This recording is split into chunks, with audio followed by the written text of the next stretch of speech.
เสียงที่มัน และ ไม่ เมื่อ รู้ ถึง เรื่ เว อง ลานั้นข้าก็จะไม่มีที่หลบภัยยังไงล่ะข้าถึงต้องรีบขุดตอนนี้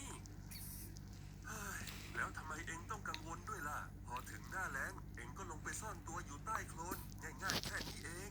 ที่จริงก็ทำได้อยู่หรอกแต่มันจะไม่ปลอดภัยเท่าการขุดรู